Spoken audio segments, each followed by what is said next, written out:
Well, it's my pleasure to be here. Thank you for asking me to come today. We're going to be talking today about lymphedema, and that's going to be the first part of our talk. I really want to cover that. I know that's a big topic of interest for all of you. So we're going to cover that. But one of the other things that I wanted to talk about today was what else does physical therapy, what else do we do at Forte Rehab for breast cancer and other survivors, all survivors, okay? It's an area of physical therapy called Oncology Rehabilitation. And so my clinic specializes in rehabilitation of the oncology patient. And just to give you a little bit of a background, I graduated from PT school here in San Antonio at the UT Health Science Center back in '94 and went to work for a rehab center called RIOSA. And I worked with primarily people who had had devastating spinal cord injuries, head injuries, strokes, those sorts of things. And while I was doing that as a new grad, my supervisor asked me if I would like to get certified in lymphedema treatment. And it would require me to go away to school for a little while and then start a clinic there at the facility. And I said, sure, but what is lymphedema? Didn't know what it was at that point. So anyway, I went to this course, found it to be very fascinating, was really excited to come back and start the clinic over at Health South RIOSA in '96 or '97. Started that clinic and it became all that I did. I was exclusively a lymphedema therapist. The first physician to refer to me was Dr. Wilkes. So we developed that relationship very early on. And then I decided to go ahead and open my own clinic. And so in 2002, with support of Dr. Wilkes and some of the other oncologists in town, I went ahead and moved forward with that. So I opened Forte Physical Therapy, and it was a lymphedema clinic exclusively. But then as patients came to me with lymphedema, I also recognized that there was a lot of other problems, difficulty in raising the arm, a lot of shoulder pain, a lot of back pain, neck pain, fatigue, general cancer-related fatigue. So I began to communicate with the physicians about, can I go ahead and treat for this as well? I think we can be really helpful. So that kind of evolved, and we decided to change the name to Forte Rehabilitation and Wellness Center to reflect the rehab that we do, general rehab. So in 2007, we expanded, opened up a new space, and now I'm pleased to say that it's a full-service oncology rehabilitation clinic, and it's very unique in that it's freestanding. We think it's a beautiful location, and we love what we do there, and we're very happy to have been able to provide this service here in San Antonio and South Texas. All right, so let's go ahead and start. There's this quote, and I'm not sure where it came from, but the quote is like this: cancer is the only disease process in which you start treatment feeling relatively good and emerge out of successful treatment feeling worse than when you started. Y'all are nodding your head. You know this is true. It is so true. And so that's where I come in. That's where the physical therapist and Forte Rehabilitation and Wellness Center come in. We work to try to restore your way of life, getting you back to work, getting you back to your relationships, getting you back to your avocational activities, whatever it is that you enjoy doing before. We want to try to find a way to bring that back in your life. Okay? So over the years, oncology rehabilitation has not really been utilized. I think this is really kind of a recent trend that I'm starting to see, at least here in San Antonio. Over the years, they've done different studies and really have found that physical therapy and rehabilitation was really underutilized overall. So there is a movement afoot to try to educate the oncology community and the benefits to rehab and the importance of it. Okay, so what we're going to do now is, I thought it would be really fun to listen to people's stories. Let the patients tell you what their experiences have been, and then we're going to spend a little time talking about the issues that they've experienced and how we manage that here at Forte Rehab. Okay, so the first story that I'm going to let you hear is Betsy's story. Hi, I'm Betsy Achilles, and I am here at Forte Rehab with Rachel and her staff. I came to Rachel several weeks ago after getting off of a flight to Oakland. I noticed that my left arm had started a slight amount of swelling, and I was really upset. I was very concerned because I did not want to experience lymphedema. I was wearing a sleeve at the time. I had my mastectomy and lymph node removal in 2007, and I've been very, very cautious and very, very compliant in following wearing a sleeve on my flights. And when I carry in groceries, I'm always very conscientious of not carrying anything too heavy on that side. I really thought I had was informed about how to prevent the lymphedema, and I was just so upset when the swelling occurred. The last year, I have been on Lyrica for a neuropathy problem, and we thought that the tingling in my left arm and my left fingers was a result of the radiation and the neuropathy problem. It's just something I've learned to live with, and it's better than cancer, and I really don't, that was fine. But during my treatments, I've come to realize that over the last year, after completing radiation, I've been living with just a dull, chronic discomfort, dull pain in my left side, tingling in my left arm that the Lyrica didn't really control. I have experienced through therapy here at Forte. I don't have the tingling in my arm. The underarm area, I have a greater range of motion. I've noticed when I practice yoga, I'm just surprised that when I put my left arm up, I can actually put it up and feel it on my ear. All right. So the three things that she had going on was the lymphedema, she had the neuropathy, and then she had the discomfort in the breast and in the underarm. So let's talk about lymphedema, because I know y'all are dying to hear about that. So lymphedema happens as a result of removal of the lymph nodes during the surgery, okay? Sometimes they have to remove a lot of lymph nodes, and sometimes they only have to remove a few lymph nodes. Your risk is greater the more lymph nodes that you have removed. But that's not the only thing that might cause the lymphedema. It can happen because there's a lot of maybe scar tissue that's around the lymph nodes or the lymphatic tissue in that region, and that can just kind of compress on those vessels and nodes and make them not as, work as well. And so it doesn't just have to be that you've had a lot of lymph nodes removed. It can be a lot of scar tissue in the area, lack of mobility, and all those things can contribute to it as well, okay? So, local radiation might have a play in it, especially if the lymph nodes in the underarm are radiated. There really isn't a lot of studies on that, but they do believe that's a contributing factor as well.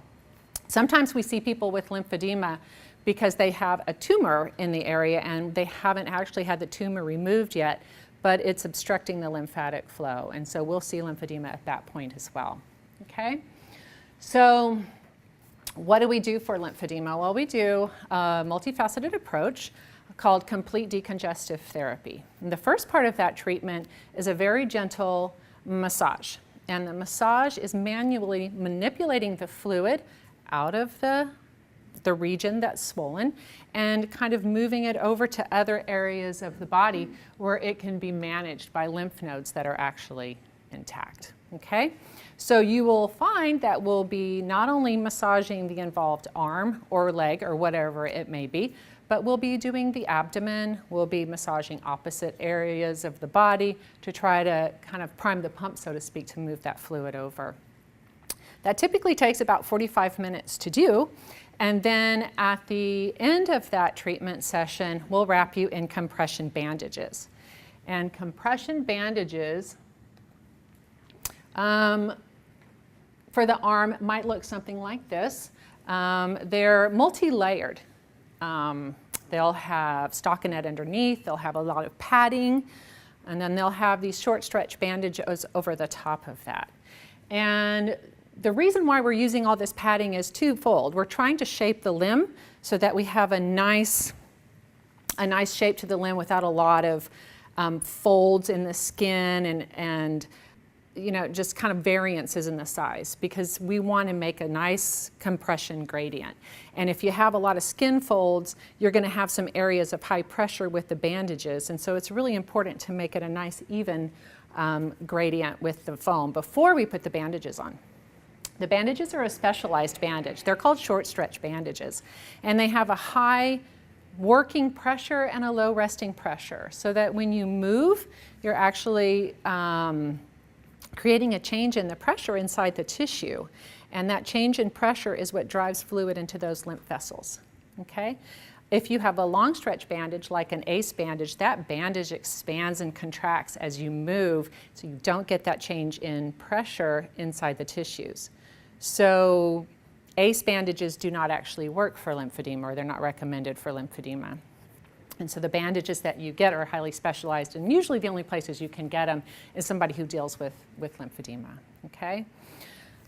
Also, exercise is really good for lymphedema, and really it doesn't have to be any specific kind of exercise. It can be, you know, whatever you like it to be. But the important thing is if you're moving your muscles and you're activating that muscle pump, and that's pumping the fluid out of the arm or the leg. Okay, so we just tell people, you know, head rolls, shoulder rolls, arm movements, and any kind of movement is good. Okay, sometimes we'll do that during therapy, and if there's a restriction that we see in the shoulder range of motion or anything like that, then we'll probably, you know, initiate some additional therapy to help try to increase that motion while you're getting the lymphedema treatment. Okay. Patient education is a big component, and one of the main things that we talk about is how to reduce your risk of getting lymphedema or making it worse. And do y'all know what those precautions are? Do you have any thoughts on what they are? Yes? What is one precaution that you can think of for those of you who are survivors? No blood pressure cuffs, for example, is one. No needle sticks in that arm.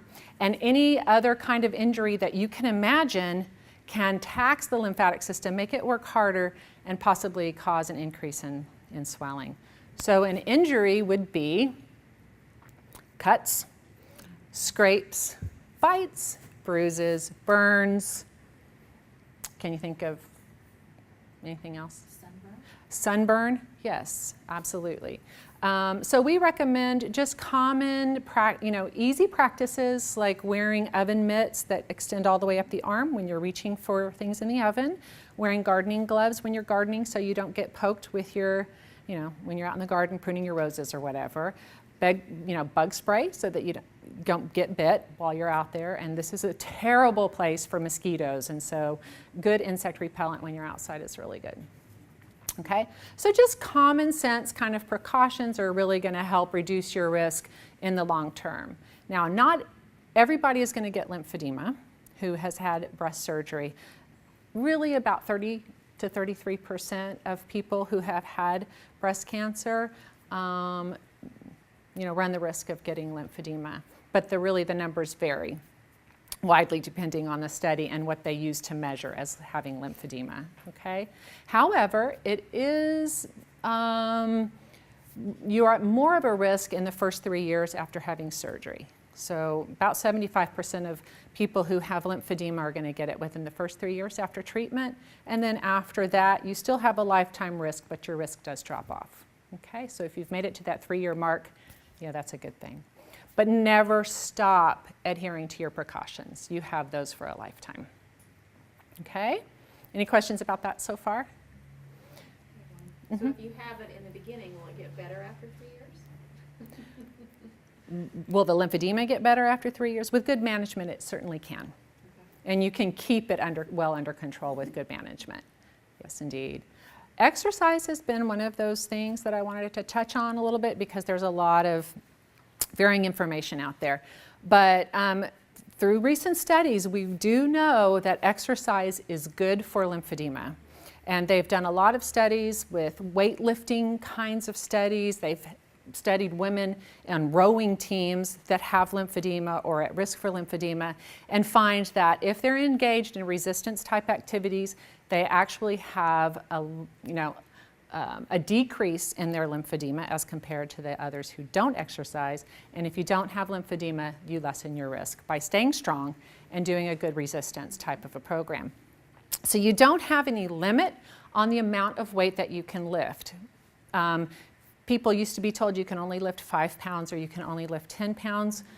That's really not true because what's heavy for one person may not be heavy for another person. So it's very personalized, very individualized. But what you do want is to begin a resistance training program carefully and slowly. And when you're lifting a weight, it should feel medium heavy in order for you to get the benefit of the exercise without injuring your arm and creating an increase in swelling. Okay, so you should be able to complete, the repetitions. It should not hurt, and it shouldn't feel very heavy. If it feels very heavy, back it down a little bit. If it doesn't feel heavy at all, then you're not getting the benefit of the resistance training, so that's no good either. So you do need to challenge your muscles. You do need to exercise. You do need to work out, and just be careful with it. But please do it. Okay. Yes, ma'am. You mentioned scarring as a factor. Yes. Do you mean scarring from the breast surgery or scarring from a previous thing like boils that left enlarged nodes? Well, I was referring to the surgery. So when they do the lymph node dissection and there's scarring in that local region where there's a lot of lymphatic tissue, that can, we see that happens even in people who've had a sentinel node biopsy, say like 3 lymph nodes removed. So scarring seems to be a factor. However, that being said, we have people who come to us that have had, for example, a lot of abdominal surgeries, hysterectomies, hernias, and if they tend to scar a lot, they'll come to us with swelling in the leg, and they can't think of any reason why they might have swelling in the leg. And the only thing that we can conclude is perhaps some of the scar tissue in the abdominal region where there is a lot of lymphatic tissue might be causing it. So we do see that sometimes. Were you going to say something, Dr. Will? Yeah. And I don't know if you're going to cover this. I've heard what you said about blood pressures and needle sticks, and I just heard you say that for the sentinel lymph node, where there's just a few lymph nodes, there's still scarring. Yeah. And I have a lot of people now who ask me if we really do have to do those precautions, because sometimes women or men have had bilateral breast cancer. Mm-hmm. And there's always the question, which side can they draw blood from? I know. And sometimes they try to do the legs, but there's in terms of blood pressure cuffs and things. Right. Are there any precautions? What I've done sometimes, if it was not simultaneous, if it's, in other words, they had breast cancer maybe 10 years before on one side, Mm-hmm. and then had a new breast cancer Mm-hmm. years later, I've kind of suggested, depending upon the lymph node surgery, to maybe go back to the side that maybe is more. If she's 10 years out, there's much less risk of her Right. getting lymphedema on that side. Those are logistical questions that don't come up a lot. Right. But it is a problem. It is a problem, and there's no good recommendation for that. Really, the recommendation is try to take the blood pressure and do the needle sticks elsewhere on another limb, but I know that presents with its own challenges as well. And so we just have to tell the patient to work with their practitioner and do it if it's possible, if not the path of least resistance. Another different question is, if the lymph node number is less, in the old days, and you may touch on this, it's not uncommon to have 10 to 30, 40 lymph nodes removed. That was when I first started in work, that was the norm. Yes. And now it may be 1 or 2 sentinel lymph Mm-hmm. nodes. And I don't know if there's any recent studies that address this. I've asked a couple surgeons about their perspective on this. Yes. But is there a number that you really feel like it might be safer to do those kinds of, if you really had to be stuck with the blood pressure or venipuncture? They just compare sentinel node biopsy to axillary lymph node dissection. They don't say specifically the numbers, but the fewer, they do see that there's a decreased risk. It's lower, so there is maybe lower risk, but you're still seeing Right. individuals with less than. Amazingly, yeah, we really are. Is that in cohorts that are getting radiation, or just? With and without radiation in both, yes. I know. I can send you some studies if you would like.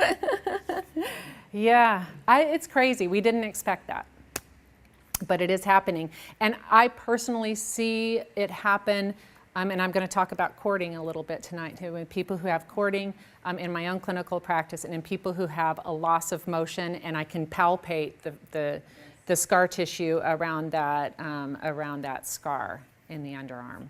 So I see it in practice all the time. Yeah. So that's patient education. We spend a lot of time talking to people about precautions and prevention, and then how to care for your arm long term, which involves the use most often of a compression sleeve.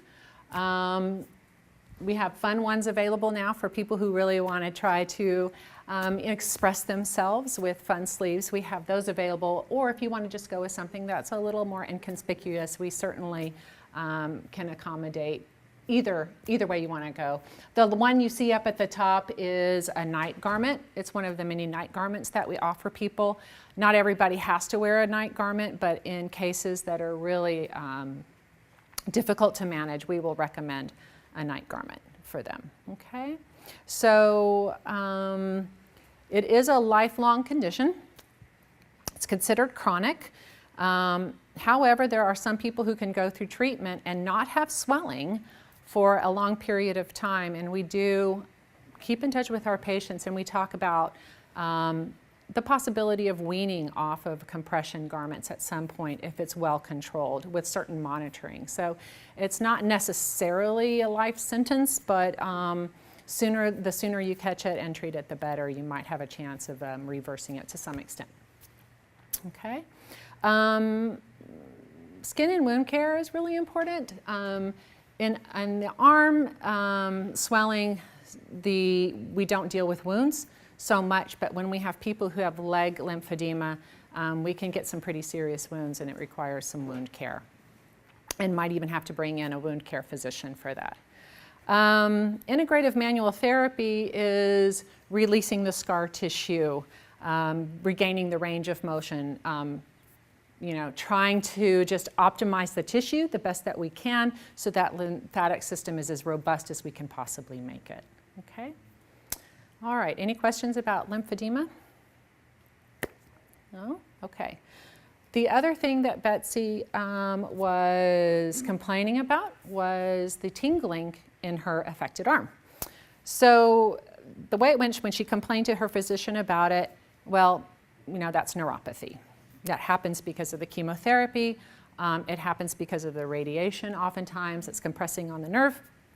And so the standard treatment for that really is something like a Neurontin or one of those kinds of drugs. Well, in Betsy's case, it didn't work. And when we looked at it, it was related to position. So some positions would make the tingling worse than other positions.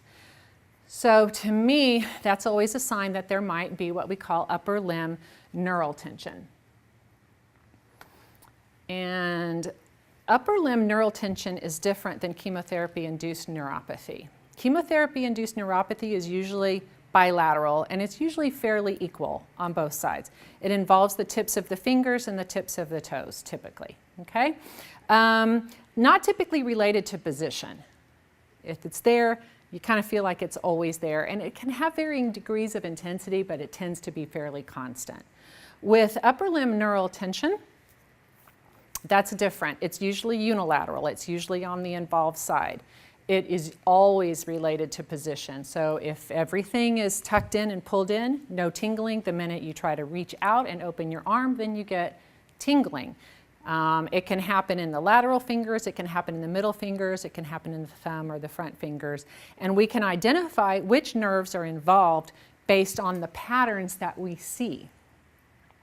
So we determined that this was the case for Betsy, and we just did a very simple treatment where we call it neural flossing. So if you can imagine your nerve tissue being compressed or being in an area where there's a lot of inflammation, there's a lot of stickiness going on in there, and when you try to reach, it's tugging and pulling on all that connective tissue, including your nerves. So if we can floss the nerves and the connective tissue and loosen all that up, the stretch, the reach doesn't cause those sensations. So we call it neural flossing. So this would be an example of neural flossing, just a real simple movement like this, or out here, or even up here. So we're just kind of going back and forth with the hand and just moving that nerve. And gosh, it was just a few treatments where Betsy had a significant decrease in the numbness and tingling in the arm, and is still in the process of weaning off of her medications for that. So that's really cool. Okay, so Betsy has been complaining about numbness and tingling in the hand. Where were you having the numbness and tingling? Was it in all your fingers? Not all of my fingers, but primarily my left finger, my left thumb. Your left thumb, okay.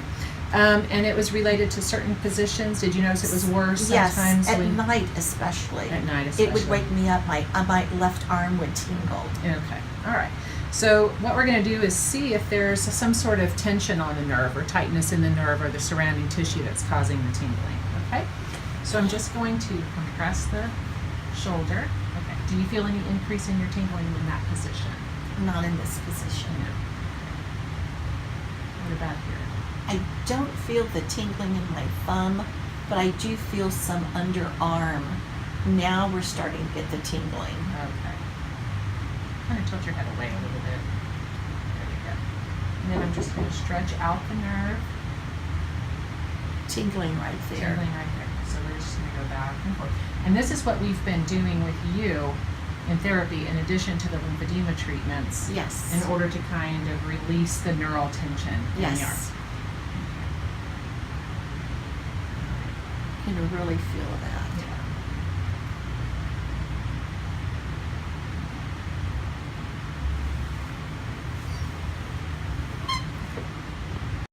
All right, the next story we're going to talk about is Bobbie. Okay. Hi, my name's Bobbie. I'm a 38-year-old cancer survivor, and I was referred to Forte through my plastic surgeon, Dr. Crisopolo, because at my follow-up visit, they noticed that there was some fat necrosis or hardening of the breast tissue. I didn't even know that was a problem. I didn't know what to expect, and it wasn't until I came to Forte and they started doing the manual therapy. That I started to see results, and I started to see this tissue softening, that I realized how much more comfortable that was and how much more natural it was. My bras are fitting better, my clothes are fitting better because the tissue is softer the way it was supposed to be, more natural. So that's why I came to Forte to begin with. Yeah. Okay. And so tell me a little bit about the other issues that you've been having addressed at Forte. So, Rachel asked me on one of my visits how I was feeling, and I told her I'm feeling pretty good, but I'm just fatigued and tired, just lack of energy, something I'm not used to. I'm normally very energetic, and so you suggested some exercises. So I started working with a personal trainer, and Here at Forte, yes. And that initial workout was really tough, but by the time I got home, I just felt so much more energized, and just continuing to do that just made me feel so much better. And what I really love about it is he was able to work out with me in a way. He knew my limitations and what I was able to do, what I'm not able to do, what is safe to do, what is not safe to do. Whereas at home or at the gym, I am afraid to work out. I'm still afraid to work out by myself because I'm still afraid that I'm going to do something to injure myself. And so it's nice to have that professional expert there to guide me and to make sure that my form is correct and that everything I'm doing is right, so that I can get stronger and feel better and not injure myself. So those are the two things that we dealt with Bobbie. We dealt with the fat necrosis and the cancer-related fatigue. So for now, we're going to talk about fat necrosis. And I don't know if you can see this, but this is a reconstructed breast. They've gone through their first phase of breast reconstruction. So you can see the incision here. This is where the flap is, and the tissue is kind of tucked underneath. Can you see the bulge in the tissue up there? And so that's fat necrosis. It can be painful at times. It can certainly cause deformity of the breast, and it can be very uncomfortable and affect your psyche, your body image. So what we do for this is a treatment that consists of ultrasound. And an ultrasound in therapy is used to create an increase in oxygen and in blood flow to an area, okay? By pounding these real high frequency sound waves, it creates a lot of vibration and cavitation of the blood vessels, and oxygen is released. And so we're providing this wonderful oxygenation to the tissue. So it helps with that blood flow. And then after that, we do some deep tissue massage to kind of work out the scar tissue, break it all up, and smooth it out. So it can be a very long process, but if we can do this, even going through a long course of physical therapy is better than the alternative, which is going under the knife and having it cut out. And then it has to be replaced with fat from somewhere else, which oftentimes can fail as well, and then there's a risk for infection and everything. So if we can get it down without surgery, that's what we want to do. So that's what we did with this is not Bobbie, by the way. This is just a generic picture, but that's what we did with Bobbie. And I have another picture of what fat necrosis, what we were experienced with another patient. So if you can imagine the breast mound, and then we take it's really saran wrap, to be honest with you, but we put saran wrap over the breast, and then we trace the fat necrosis. And so this is the tracing of the fat necrosis. This is where her incision is, and the incisions are made to be round so that they can eventually fill that in with a tattoo and make it look like the areola. So that's what this is. And then she had all these little islands of fat necrosis over here. So 192 square centimeters total was what she had when she started. And by the time we finished with her, she had just about 19 square centimeters of fat necrosis remaining. She and her physician, after she left, would make a decision about what they want to do with that. Do they just want to live with it? Does he want to go ahead and cut that out and try some other procedures, or but that's a decision that once we get it down as far as we can, they go back to the reconstructive surgeon and they decide the plan from there. Okay, so that's for fat necrosis. And then but she also complained about her cancer-related fatigue, and cancer-related fatigue is a tough one because it's multifactorial. It can be caused by depression, can be caused by lack of nutrition, low blood counts, anemia, a multitude of things. And so it really does kind of require a team approach. But in physical therapy, of course, my contribution to this is to try to help people get back to exercising. It's really tough. For Bobbie, she did not know what to do. She was afraid she was going to hurt herself. She was afraid she was going to, ruin her surgical site. She was afraid she might, injure something, and she just didn't know where to start. So having that supervision and physical therapy was really important for her. And we do have a person there whose background is in personal training, and he's a lot of fun. And so not only are people working out, but they're having a really good time doing it as well. Okay? All right, so the next person is Sophia. And right when I got here, it was revealed that I had cording, lots of cording in my arm and the tumor side. And wow, they had to, first of all, they taught me different stretches to stretch it out. Both my arms really needed some work because my arms were just weak. I mean, they were just both really weak, but this side, I could tell there was pulling, there was stinging all to my arm. I mean, from my shoulder to the middle of my arm to my wrist and all of my armpit area. It was just painful stinging that I did not know. So when I got here initially, I got a massage, which wasn't that comfortable, but you know, it was for the cording, to loosen up the cords. I had never heard of cording before my surgery. I didn't even know what it was.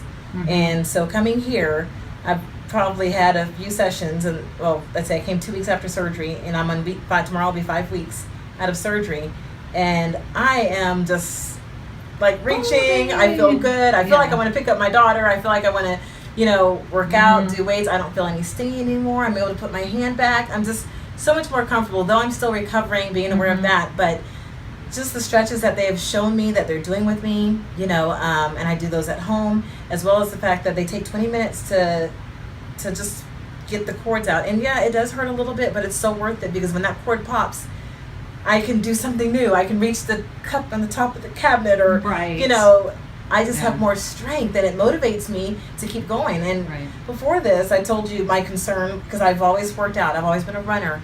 You know, I've always, 17, 20 years, I've always just tried to do my best to stay in shape. So my concern has been, you know, well, I can't run right now, and I'm about to go into the next treatment, which is chemo. And I'm concerned about my endurance and my strength. And Forte has definitely just kind of motivated me. I see other women in here, and they're like, they're in recovery as well, and they're doing push-ups and sit-ups and all this stuff. I'm like, yeah, I'm gonna do this. And so I hope that I can just keep my strength during chemotherapy. This is who I am, this is what I do. And when I can't work out, when I can't be strong, you know, it gets harder for a woman like me. At least I can speak for myself. But here, I'm just motivated to work out, I'm motivated to stretch, I'm motivated to do everything that they tell me to do.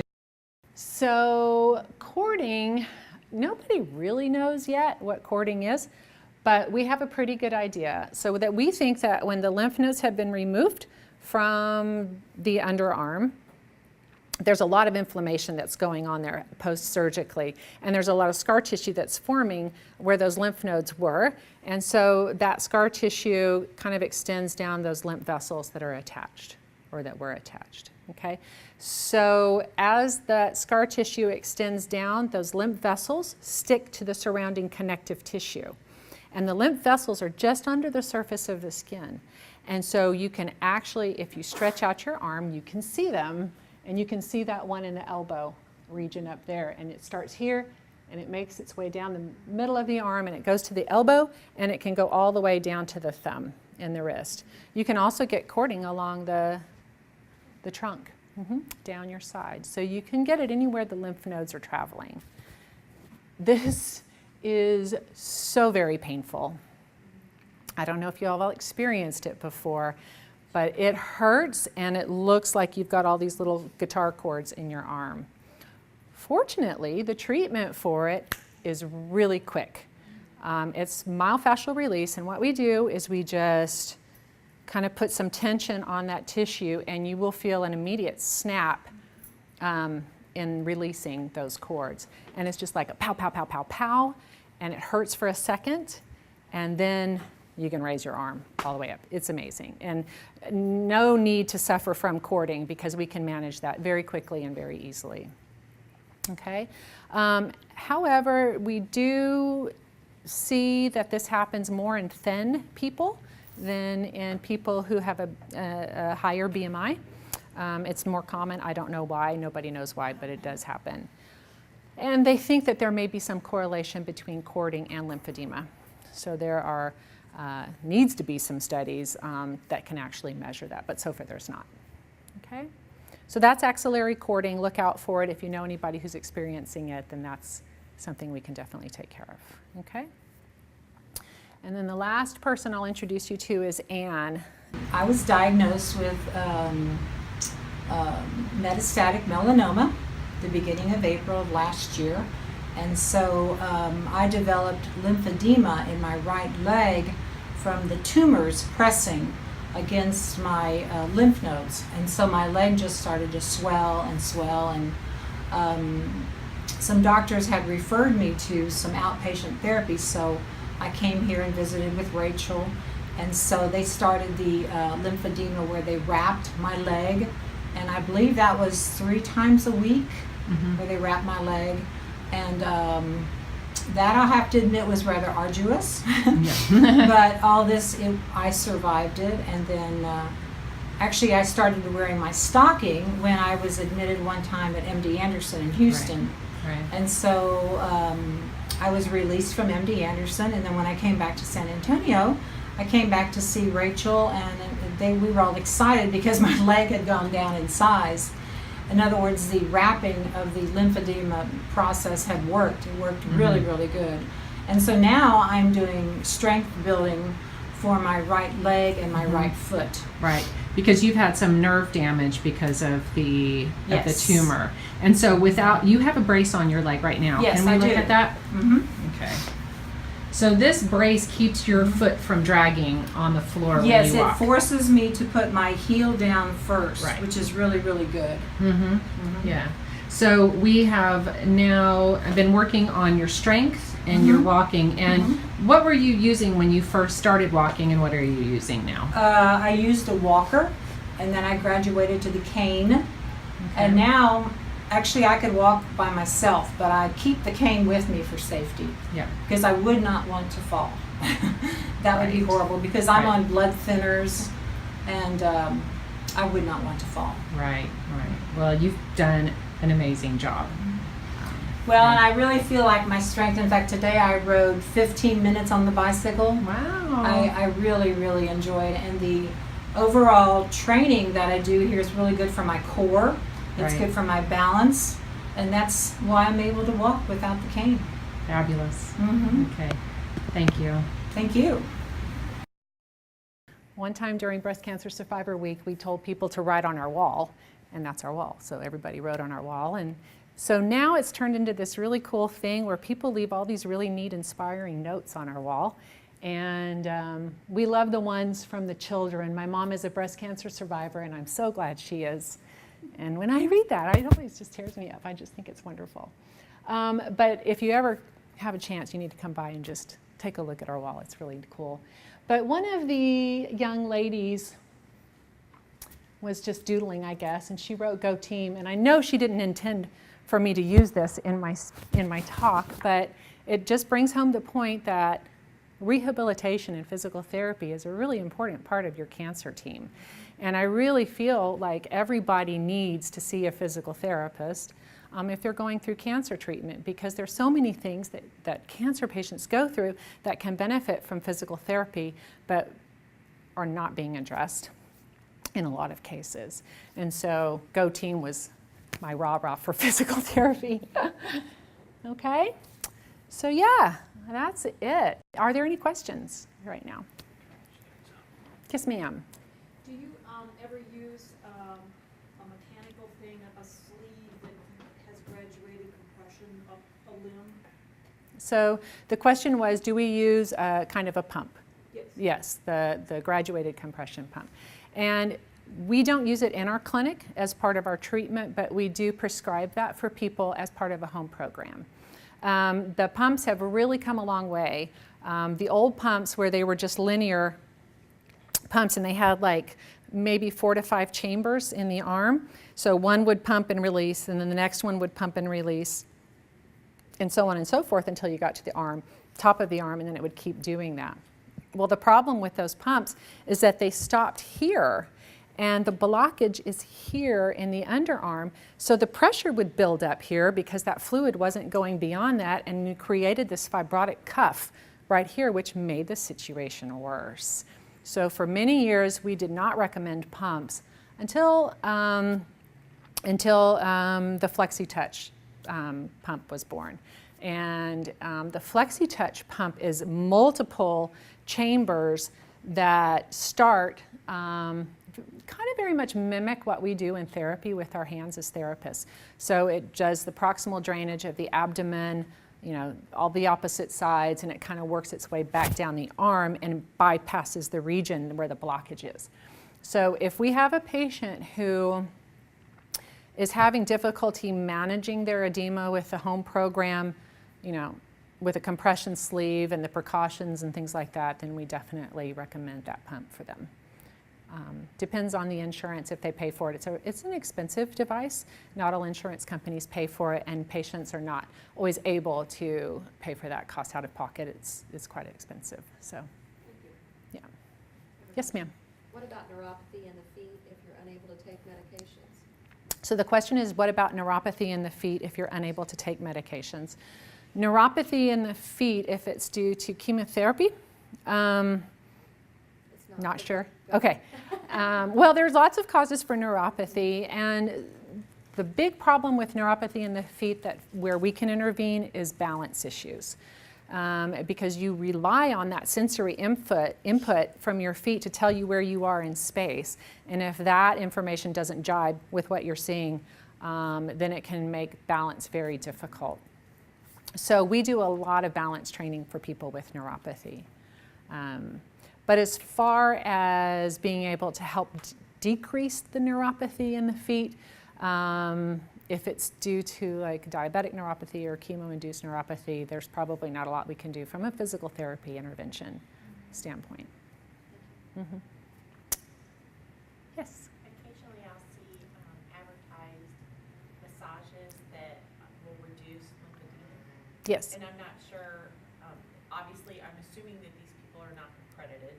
It's just at your local massage place, spa or something like that.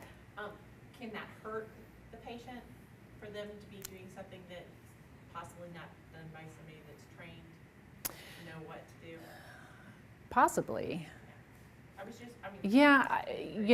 If they are advertising that they're doing a lymphatic drainage, it's usually, I think, and I don't really know this for sure, but massage therapists, when they have continuing education, they can go to a course like a day course or maybe a weekend course and learn how to do that, but it's not meant for the population that actually has a medical condition, lymphedema. That's meant to be just a nice little kind of cleansing kind of thing. They utilize the normal pathways that the body has, and they don't know how to work around pathways when there is an abnormality. And if I may comment, I'm a massage therapist. I'm from Okay. Indiana, but I was a massage therapist prior to being diagnosed in neuropathy and lymphedema. Yeah. But anyway, I shared my practice with the gal for 10 years, and she took the lymphatic training, but they were adamant that you do not touch a person if they've had any lymph nodes removed. So if that There we go. person had adequate training, Yeah. I mean, she was very cautious on me, and we worked on each other for years. Yeah. So yeah, those are two different things, but it was interesting because her and I got a lot of calls from people, especially after I was diagnosed. My name got thrown out there that I did lymphatic work, and I had to explain to people, number one, I never took the course. My partner did, but that's not what we're trained to do. I wonder because you read it, but you don't know enough Right. without asking them the questions. Right. Well, even the patients. Yeah. Good to hear from a massage therapist. Perfect. Yes, ma'am. I didn't understand when you and Dr. Wilkes were talking about when you said how many lymph nodes you had removed during surgery, when you said a few versus a lot, did you say you don't really have a number on that? Or like, do they consider 10 or 20? Is that So in the studies that they've done, they have done two different kinds of studies. They've compared the sentinel node biopsy, the incidence of lymphedema with a sentinel node biopsy compared to the incidence of lymphedema in an axillary lymph node dissection. So when they compare those two, they find that the people who have the sentinel node biopsy have a less incidence of lymphedema than people who have the axillary lymph node dissection. Sentinel node biopsy takes just the first lymph nodes in the chain that are closest to the tumor in order to detect whether there's cancer in them or not. And if there's not, they don't have to remove any more, so they can limit the number of lymph nodes that they remove. So once they get past that sentinel, it doesn't matter whether it's 5 or 20? So then it's then there's an axillary lymph node dissection. and where they take a large sampling of the lymph nodes, and that's what they've compared it to. But they have compared axillary lymph node dissection, less than 10 lymph nodes that were removed, and more than 10 lymph nodes that were removed. And in those cases, they have found that there is a correlation between the larger number of lymph nodes and lymphedema. Okay? You bet. Yes? Do you ever think surgical technique is a factor? That's probably a question for the surgeon rather than me, but it is a good question. I think that, possibly. It's hard to say. I think that definitely if there's an ability for the surgeon to do the sentinel node biopsy, that's what should be done. I just had a patient who came to me today that had a axillary lymph node dissection, 52 lymph nodes removed in January. I don't understand that in this day and time. And her, she came to San Antonio for treatment, and her physicians and nurses and everybody was really perplexed on how that happened. But that's an example of a surgical technique, I think, that was.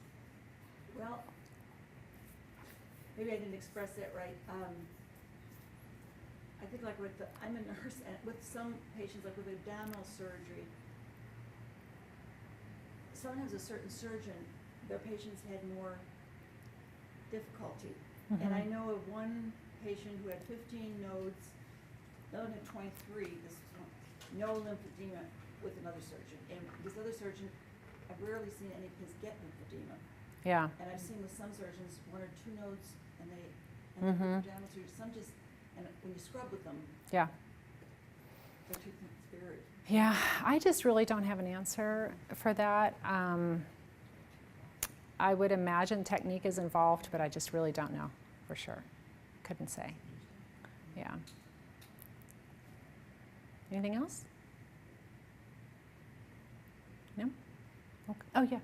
At your gym, you're just accepting breast patients. Oh, so she was asking, who do we accept as patients at physical therapy? Anybody who has a problem that is limiting movement or causing pain. So anything of a musculoskeletal nature, we can manage. So we accept all cancers. We have patients who come to us with head and neck cancers commonly. We see a lot of patients with head and neck cancers. Breast cancers are real common, a lot of pelvic cancers. So we have uterine cancers, cervical cancers, testicular cancers, melanoma, you name it. And when's the best time to start with therapy? I would love to see every patient come after they've had surgery. And initially, anytime they have any kind of impairment, physical impairment, they should come to physical therapy and not wait. I agree. Yes, Betsy. Thank you. Right. Okay. Yep. Okay. Thank you. Thank you for your attention.